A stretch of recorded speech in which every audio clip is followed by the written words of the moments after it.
Hurley wants everybody to know it was not simply a leverage play, guys. That wasn't what it was. All right. If you believe that, I got 3 feet. I got some oceanside real estate in New Mexico and Colorado. I'll sell you right now. Yeah, right there where Oppenheimer was working in New Mexico. Right there. I can get it for you for the low. Yeah, I mean, it was obvious. And the funniest thing about all of this to me, VJ, and you'll get a kick out of this. So, do you mean to tell me that for the 3rd head coach in a row, the first question at whoever they hire's press conference is, so, how did it feel to be the second choice that the Lakers wanted? Mm-hmm. For the 3rd head coach in a row. Mm-hmm. Frank Vogel first had to answer about Ty Lue. Darvin Ham had to answer the question. And now Bill Plaschke or somebody else. Who knows? Maybe it'll be our new NBA reporter here, VJ, will be in the press conference saying, so, how did it feel, JJ Redick, to know that if Dan Hurley had accepted $6 for $70 million, you'd still be working at ESPN? Like, how do you do it 3 times in a row? I don't buy it. It's just ridiculous to me. There was no leverage play. I don't think that because he took $20 million less. All right, so let's not act like $20 million don't mean nothing. I don't give a damn who you are.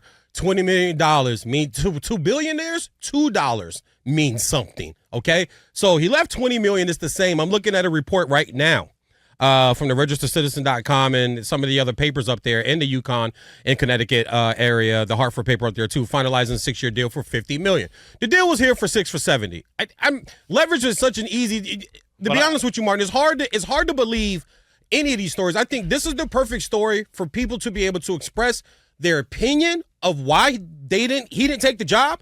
And why the Lakers his name came out of nowhere, and what's all the reasoning? Because, yeah, you could say it's leverage. That's an easy cop-out. Now you got Shams and Wojo kind of going back and forth. This was never a deal. This was never going to happen. He's connected to the Hurley family. I want to stay away from all of that because I don't know what to believe. I can only just look at the facts.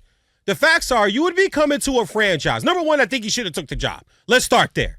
You don't tell the Yankees no. You don't tell Carolina no. You don't tell the Cowboys no. You don't tell the Lakers no. You don't tell Man United no. There's certain franchises, I don't care what's going on.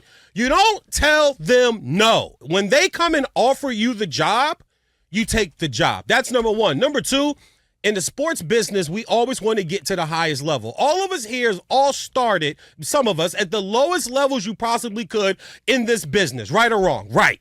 At some point, you want to be able to produce the big show. You want to engineer the bigger shows. You want to host the bigger shows. You want to sit next to the bigger names. You want to fill in on those days. You want to keep going up. If you have that type of competitive spirit, there is no, oh, no, I'm cool on Saturdays. I'm good here. Oh, no. The suits know where VJ's goals are, where I'm trying to go because I'm in this business for a reason. So that's why, number one, I understand there could be a list of guys that I got a list of guys that did pretty okay.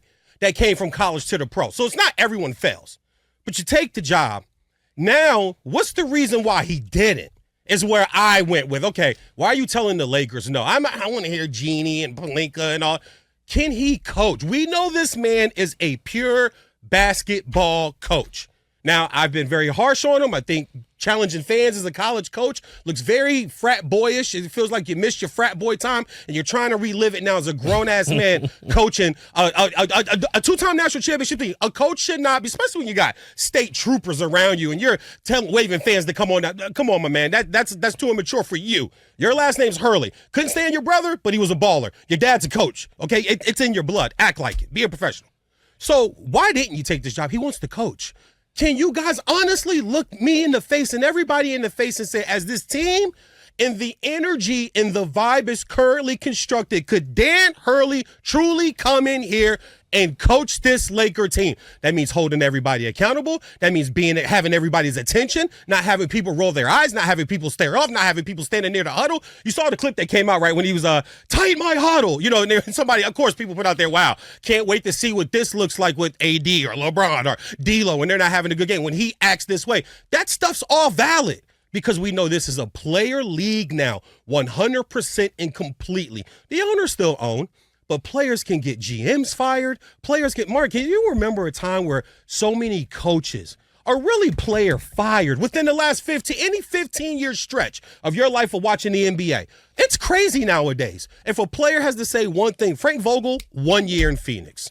1 year in Phoenix, gone. To me, it's very much like where the NFL is, where you have a handful of guys who have established themselves into a place, and there was more of them in years past in the NFL. They've established themselves where their track record states, we will listen to you over anybody else, right? Like, I think that Steve Kerr in Golden State, for example, that's going to be his job for a long time now. Yeah. Like Greg Popovich, that's going to be his job until he doesn't want it anymore, right? But there's only you can't get Popovich fired. But there's only a handful of guys that's true for in both sports. Yeah. Everybody else is getting hired and fired, right? And then you end up with your guy who's like in the beginning of that cycle, right? With like the Frank Vogels who end up not making it another year in Phoenix. Oh God! Or you're a guy like Tom Thibodeau, who he's in the cycle. He's not so far along to where he's going to be the coach of the Knicks. Yeah. Right? But you have to establish, because here's the thing,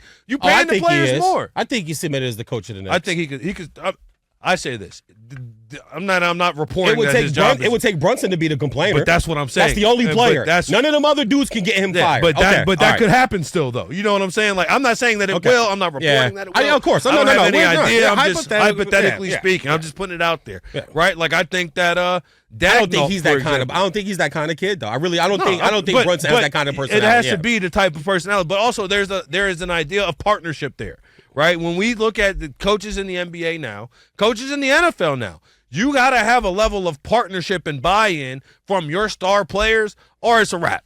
It's a riggedy wrap for your whole coaching situation there. And especially for the super powerful guys. The super powerful players, man. If you're one of those Mount Rushmore type guys of this era, if you're a top 10 guy, like, I don't think that Kawhi Leonard and Paul George could get Ty Lue fired. No, I don't think that's the case. I think PG's gone. I said that when the season's over. Like, I mean, I'm sitting there watching the game last night. My girlfriend says, "Did Paul George retire?" Yeah. So I'm like, "No, he didn't retire." He's like, "Are you?" Then she goes, "Is he sure he didn't retire? Because all I ever see him do is podcast and analyze." And they're not close on the contract, as reported, within the last 72 hours. So. Well, I mean, the situation there is going to be easy. He wants a max. They're not going to max him. No. So You can't at this point. They can be that far away. Yeah. The question is, the real question is, does Paul George get a max somewhere else? And then that will determine how close he is. That is but that will determine how close he is with the Clippers deal. Because if he can't, I imagine he will move a lot closer to that Clipper deal. Where they have their line. He will move a lot closer. Yeah. Or hell, maybe he'll just sit next to Malika Andrews for the rest of his career, because that's what it seems like he's doing. We'll get to that at the 45 after the break, 8:45 Eastern, because I don't freaking like it. Real fast. Do you think Hurley could have really come in here and been a coach? I think he would have been an abject disaster in the NBA. Wow. Yeah. You would have his style doesn't match. You would have had to put him in a place like Charlotte. Okay, put him in a place that is young, that is wayward, that is nowhere near winning at this moment in time, like Brooklyn, something along those lines. A team with no established stars, a team with nobody that's got a sense of entitlement, because I say sense of entitlement, that's a negative type term. But I think at a certain point, like if the Lakers were not hiring their next coach with Anthony Davis in mind, that's on them. That's a dumb move for them. Yeah, exactly. Right? So you got to have a situation where there is no player that has an established tenure. Like, he wouldn't have worked in Cleveland. Why? Because if you're hiring your next head coach without Donovan Mitchell's idea, at least, he don't got to be in the interviews. But you got to know he's signing off on this decision. That's terrible. Then, you're going to be a disaster. You're going to be a disaster, because 35 games into the season, they're going to do you just like they did Johnny Beeline. They said, he called us thugs in practice. We're out. Yeah. And it's like, whether it happened or not. The Milwaukee coach, 34 and 12, Adrian Griffin. 32 and 14, whatever it was. But it was 30 and 13. There you go. Okay. And guess what? Someone didn't like it. Someone didn't like him.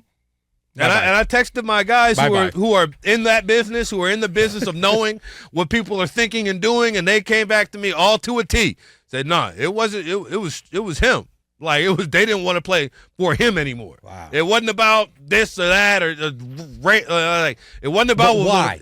It was him. I know, but I need the why, though. The why him. You're 30 and 13. Why don't you now not want to play for your coach? I'll say this, though. I think it had a lot to do with it had a lot to do with the way he was handling practices and the way that he was getting down behind the scenes. Canary in the coal mine on that scenario was when Terry Stotts got fired before the season even started. Oh, yeah. It's like Terry Stotts got fired before the season even started. Well, that's when we probably should have been looking and said, hold on a second. Yeah. What's going on here? Something is not adding up. They need a fall guy soon, yeah.